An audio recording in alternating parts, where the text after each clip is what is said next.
Soon they'll march on Moscow as Russian regions have become impoverished because of the so-called special military operation. A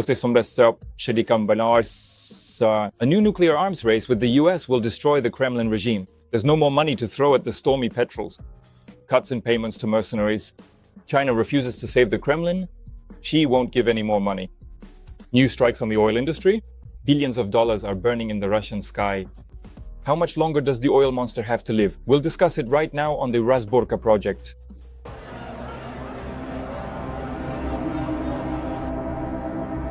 Friends, please welcome Igor Vladimirovich Lipsits, an economist you all know well.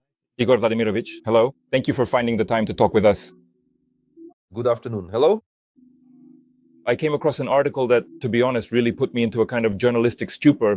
The Russian economy is on the verge of collapse, and your colleagues are trying to find a way out of this dead end. At least, that's what the headline says.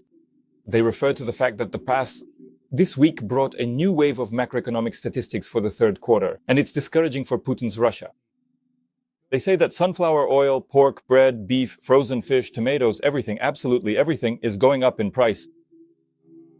Prices are rising, and the government can't support public sector workers through tax breaks or budget subsidies. Again, they refer to their own indicators.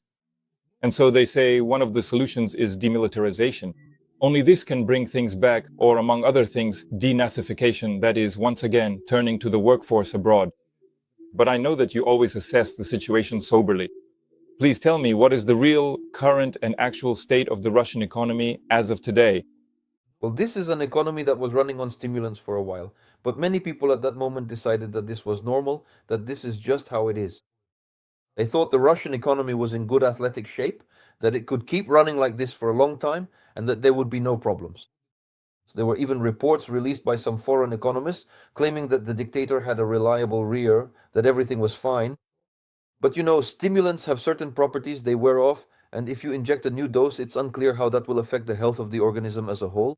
That's why Russia has reached a situation where the initial wartime stimulant has stopped working and injecting a new one.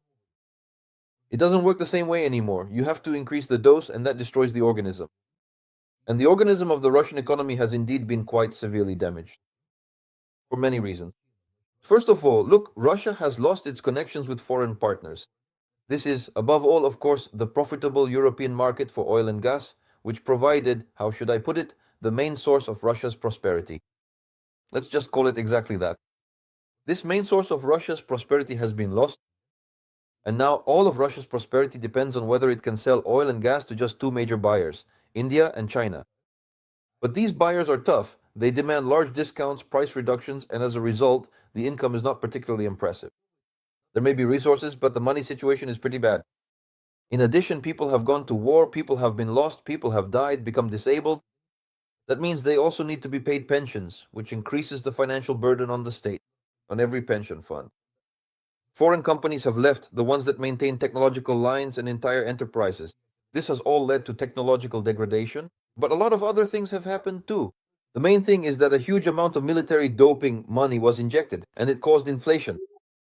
And now Russia is in a situation where it has to decide what to do, whether to fight inflation or to save the economy. The problem is you can't do both at the same time. When you support the economy, you inject a lot of cheap money. When people in business take this money, they expand their operations, increase volumes, business grows, the economy grows, everything is good, everything is great. But when there is already inflation in the economy, this extra money for business immediately hits the market and intensifies the inflation. Then to suppress inflation, you need to reduce the amount of money in the economy, make it expensive and hard to get. In that case, inflation might gradually come down, but business will stall because there's no money. Or money will become insanely expensive and a downturn will begin.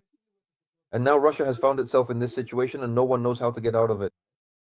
That's why it's quite amusing that Russia's political authorities are demanding, for example, that the central bank lower the key interest rate as quickly as possible to make money cheaper in the economy. The central bank is resisting this because inflation is still high. And you started your question by saying that prices are rising very quickly in a situation where prices keep going up. How can you lower the key rate? How can you make money cheaper? Then the country will quickly move to galloping inflation and then to hyperinflation. And with hyperinflation, even with galloping inflation, business also dies. You see, the economy is a very complex system. If there is no money, it dies. If prices are too high and rising quickly, it also dies. Because when prices are rising very quickly, you don't know whether buyers will be able to purchase your goods at the new prices or not.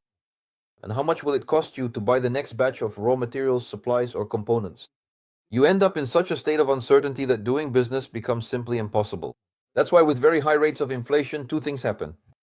The poorest segment of the population becomes drastically poorer because inflation is always a tax on the poor. Never forget that. And it becomes very difficult to live and run a business because it's unclear what will happen and what won't, what the outcomes will be. Such uncertainty arises that businesses get lost and start, well, how should I put it, slowing down. With high inflation, the best business strategy, don't be alarmed, is to sit on a full warehouse of products and not sell the entire stock to anyone. Sell a little at a time, at a very high price, and wait for the price of the remaining goods to rise even more. Well, it sounds idiotic, but that's the optimal strategy during a period of rapid price growth. That's why the Russian economy has already exhausted this initial growth impulse. That's actually what it was called. I'm not making this up, that's the official term used in Russia. Budgetary impulse, that's the terminology of the Ministry of Finance. It was enormous. And it worked for the first 3 years, but I said right away, I warned, that it would soon run out and the Russian economy would enter stagnation.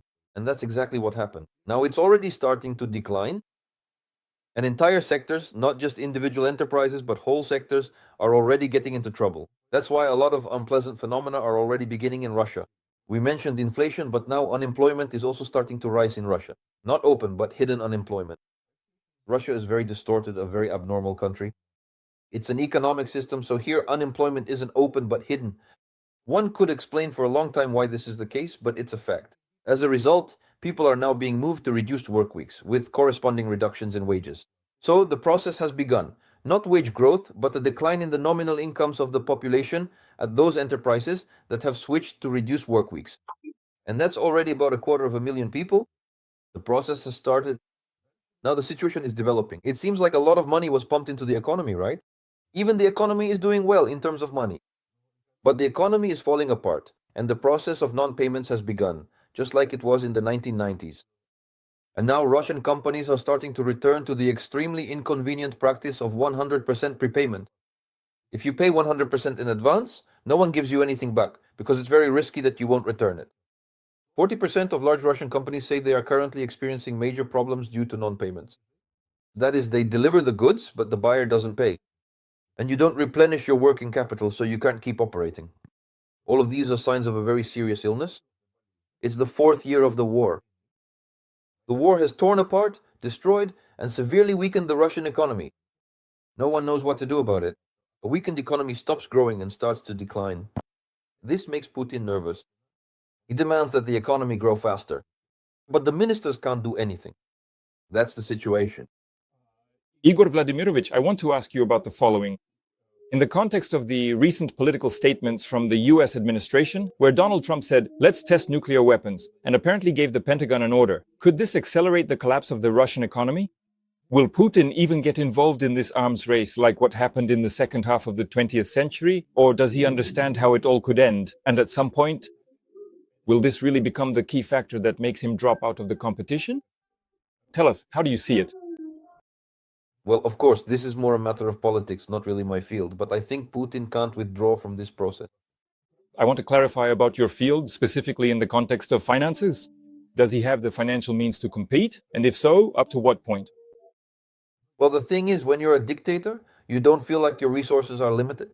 It's an aberration of consciousness. Psychologists have a term for this, aberration of consciousness. That is, you feel like you're running a huge economy and you'll always be able to find money in it. You just need to give the finance minister a good scolding and he'll find the money. That's basically the picture here. And that's why Putin keeps making decisions that are frankly very questionable. Let me try to explain. So the Russian budget is running a deficit. You mentioned the figure that the budget deficit has grown fivefold compared to the plan for this year. A deficit of 1.2 trillion was planned, but now the budget deficit for this year is already approaching 6 trillion rubles. So just think of it this way. The budget was planned at 36 trillion and the deficit is 6 trillion. Roughly speaking, every sixth ruble is missing. So in this situation, expenses should really be cut. But Putin has just, let's say, given an order. That is to continue giving money to the oil industry. There's a long story behind it, but he ordered to keep giving. They could have stopped already, since the conditions and gasoline prices have changed and it was time to stop giving. But the oil industry is in such trouble, and apparently they found just the right words. And besides, there's a theory that Putin owns one of the largest oil companies in Russia. Well, that's the theory. I can't prove it, of course, but it's a very precise one. It's a story, and many people believe it, including yours truly. So it turns out that he himself is a beneficiary of Russia's oil industry. And that's why he ordered the budget, the severely deficit, deeply deficit, terribly deficit Russian budget, to give money to the oil industry. In other words, he feels that money will always be found. So when it comes to the idea that he might not have enough money for something military, he simply doesn't have that feeling. He doesn't believe that in any way. And no matter what you say, as the finance minister, the economy minister, or the head of the central bank, he won't listen to you. He will believe that he must respond to the arms race. That's how it was in the Soviet Union. And Soviet economists had been warning the Soviet leadership for a long time that the country's economy was in bad shape. They didn't care about us at all. They believed that such a great economy as the USSR's could withstand anything. And the USSR got involved in the Star Wars program in SDI, the Traditional Defense Initiative. And this severely damaged the economy. As a result, the Soviet Union went bankrupt and collapsed. This is exactly the path Putin is leading Russia down now. Well, look, right now there is a direct threat. There was the situation with the Saidans. Peskov also said, among other things, that under no circumstances should you think these were nuclear tests. Actually, these are just tests with nuclear engines, meaning delivery systems. It doesn't really change much. It's blackmail there and it's blackmail here. Well, technically speaking, these are indeed different things. What do you think? I understand that making predictions is a thankless task, but how much longer does Putin have to show off, excuse the slang, with nuclear weapons? To conduct tests, to carry out launches? Do you see anything in terms of timing? Well, it's hard to say. The thing is, right now, the question is about something else. How long can the Russian economy last at all? Until the country falls apart. This is a very difficult topic. And many of my colleagues strongly criticize me for even discussing the topic of Russia's collapse. A lot of my colleagues believe that the collapse of Russia is simply impossible in principle. But I don't share that point of view. I lived through the collapse of the USSR and saw how it happened up close.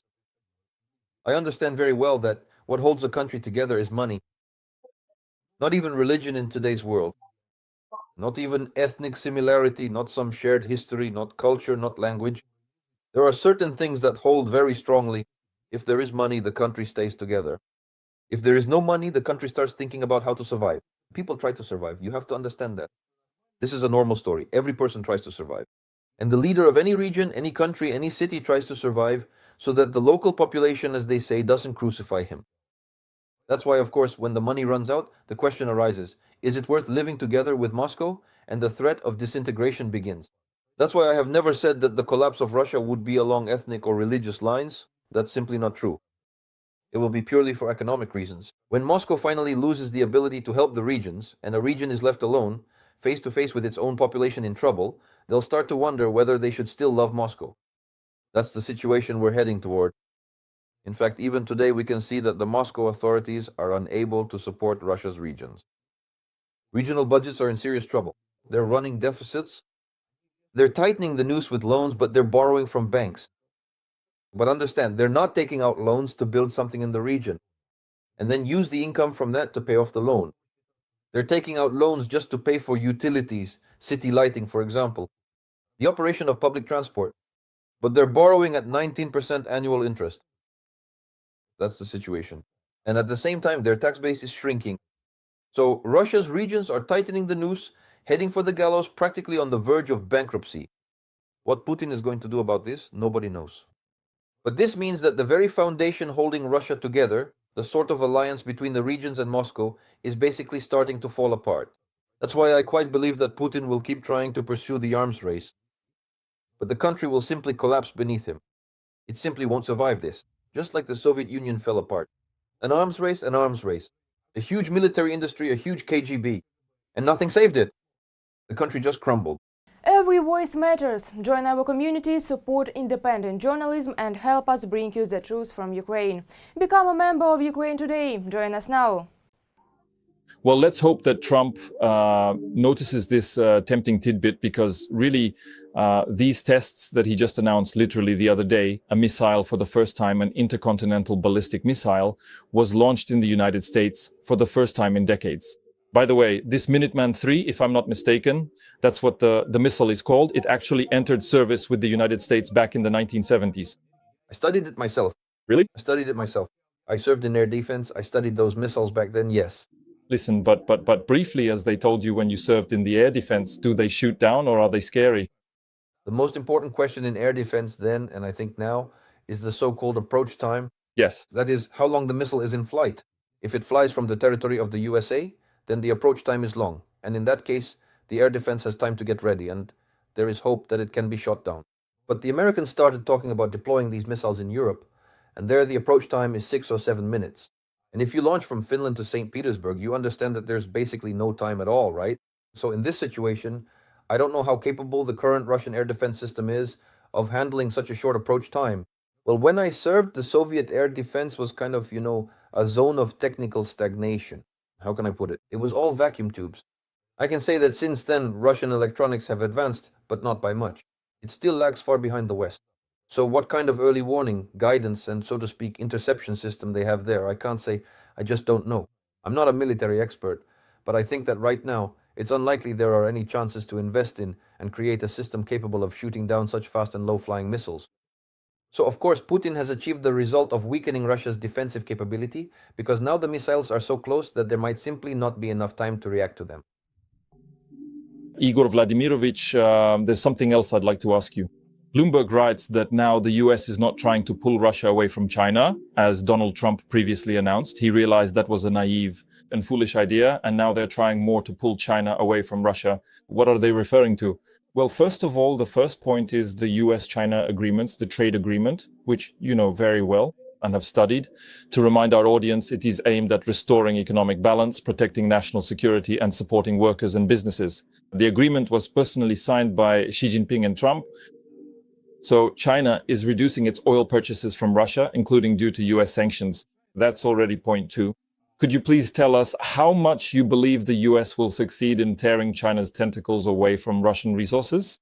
And what kind of volumes are we talking about?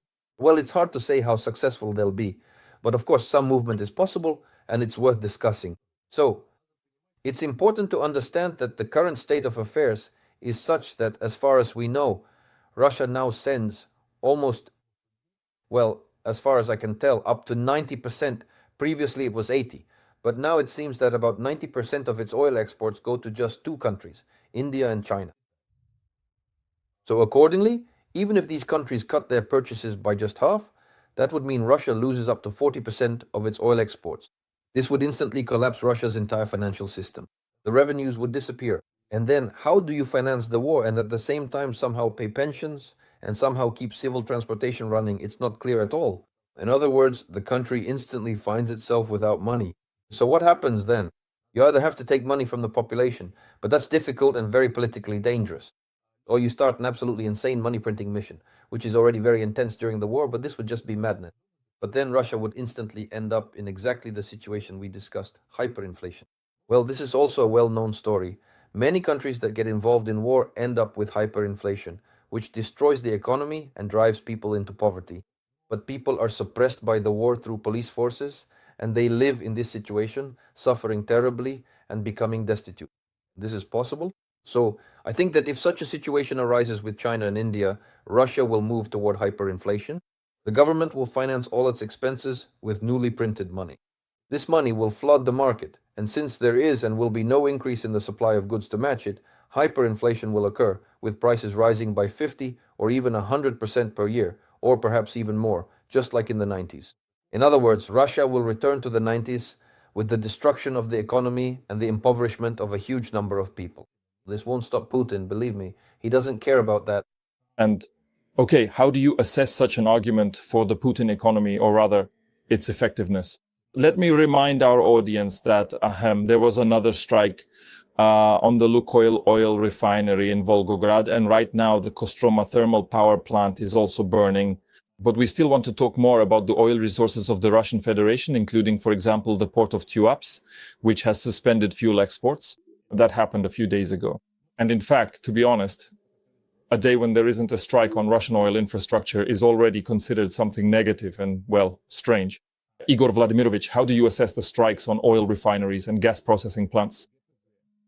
What real damage is being done to the Russian economy right now, and what can be achieved at this pace? Well, damage is being done. There's already a bit of panic starting, It started because local authorities began demanding that all enterprises create their own air defense systems. It's a hard to imagine situation, meaning that every enterprise would have to put an air defense system on its books and buy one for itself. It's kind of funny, like you walk into a military surplus store and buy yourself an air defense system, right? But really, it's hard to imagine because there simply aren't that many air defense systems in Russia. But Russia has found itself in trouble it never expected to face. I keep saying this in my interviews. This idea was actually well put by a military expert, and I agree with it. For the first time, Russia has found itself in a war where its vast territory has become a liability, not a protection. As long as there were regular, traditional, conventional wars with infantry and tanks moving across the territory, the longer they advanced, the more worn out they became, the harder it was to maintain them, the more the front and supply lines were stretched. All of this greatly weakened the aggressor who invaded Russia. But now we are seeing a different kind of war. No one is marching across Russia on foot, right? Drones are flying in and destroying Russia's economy over a vast territory, which is so large that it's simply impossible to cover it with an air defense system. And we've ended up in a war where this enormous territory has become a huge weakness for the Russian Federation. That's why the economy is being destroyed. And the further and more powerful, the more precise these strikes become, the more dangerous it will be. As you can see, in recent weeks, attacks on the Russian Federation's electrical systems have begun. Yesterday, as far as I know, the Oreo CHP plant was hit, and it's not the first time. All of this is a huge problem for Russia. The fact is, the Russian energy sector is not in good shape. Russia, the so-called great energy power as Putin described it, actually has serious problems with its energy sector. So why is it bad? Well, you have to understand what that means. Russia has built very few power plants. That just wasn't a priority. Everyone was preparing for war. There is severe equipment wear and tear at many power plants, meaning there should have already been a large-scale upgrade of equipment, including turbines at power stations, but there is neither the money nor the equipment for this. And the Russian government simply extended the permitted service life of the turbines by 10 years with its decision. So as they say, the risk of an accident was already high. When these power plants are also being hit by drones, catching fire and exploding, it's extremely difficult to replace them, if it's even possible at all. That's the situation. At the same time, many regions are experiencing electricity shortages. And when combined heat and power plants are destroyed, and the transmission system is also hit, the unified energy system of Russia is being dismantled. And that means factories have to shut down. This means a disaster in Russia's housing sector, just like what Ukrainians are suffering. In other words, this hardship will come to Russian cities as well. And it's extremely difficult for Russia to compensate for this because, as I said, the ability to reroute electricity is not unlimited. And when various transmission systems are also hit, rerouting becomes impossible. And so, no electricity means, as I said, not only problems in the utilities and housing sector, but also that factories shut down, production drops, sales fall, and tax revenues to the budget decrease. So it's not just about the fact that, let's say, a strike was carried out here, something is burning, something is floating somewhere, or something isn't working somewhere, but that factories shut down without energy, without electricity, not a single factory can operate. As a result, the economy contracts even further, and now not for economic reasons, but purely for military ones. Accordingly, budget revenues fall, the financial crisis worsens, and the need for hyperinflation intensifies due to massive money printing. So that's the cycle. And right now, as we're talking, we're also receiving videos. Bashkortostan is spreading information about how there was an incident at a petrochemical plant, again involving drones. In conclusion, I want to ask you, Igor Vladimirovich, payments to the military, payments to mercenaries, because when you watch interviews by Ukrainian journalists with Russian prisoners, you realize one thing, right? There's no ideology, people are going for the money. And I really want to understand how long Putin will have enough money for such a number of soldiers. Once again, forecasts. I know you might not like them, but I'd like to hear your assessment. How long can Putin keep buying people? Look, if we recall, as I told you, the margin of safety is not unlimited. And that's exactly how it is. Look, in recent weeks, we've noticed an unusual trend of regional bonuses for military service contracts being reduced. Previously, when someone signed up as a contract soldier in the Russian army, they received a payment from the federal budget and a sort of bonus from the regional authorities. There was even, a kind of competition among regional administrators to see who would offer a bigger bonus. Hundreds of thousands, then it reached millions, and now there's been a sharp collapse. Not in all regions of Russia, but in a number of fairly large regions, the bonuses have dropped significantly. I think Saratov is the leader there, with the reduction being almost 6 or 7 times. But for example, maybe even more, I'm afraid to even name the numbers, but in Bashkiria, for instance, the bonus dropped, I think, by 4 to 8 times. So it used to be 3,100,000 and now it's 400,000. This means that regional budgets, which are already under considerable financial pressure, simply no longer have the available funds to effectively demonstrate their loyalty to the president by offering incentives for people to sign up. Moreover, an unexpected second motive has appeared, that too many people have already been sent, and now it's time to slow down, otherwise soon there will be no one left at all.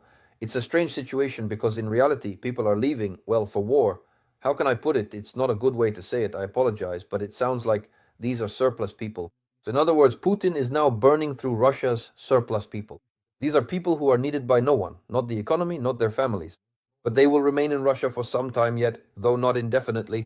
After all, there are only 75, 76 million people of working age in Russia. So, in that sense, to say there are many millions of surplus people there is probably not accurate. After all, people are working, and people write to me, oh, true. Well, you're wrong to say that all these people are unnecessary. For example, they took my welder, he went off to war, got a good contract, but now I have no one to do the welding. Yes, because it's not only the surplus people who are leaving, but also those who are needed, and that reserve isn't very large. It exists, and Putin will keep doing this.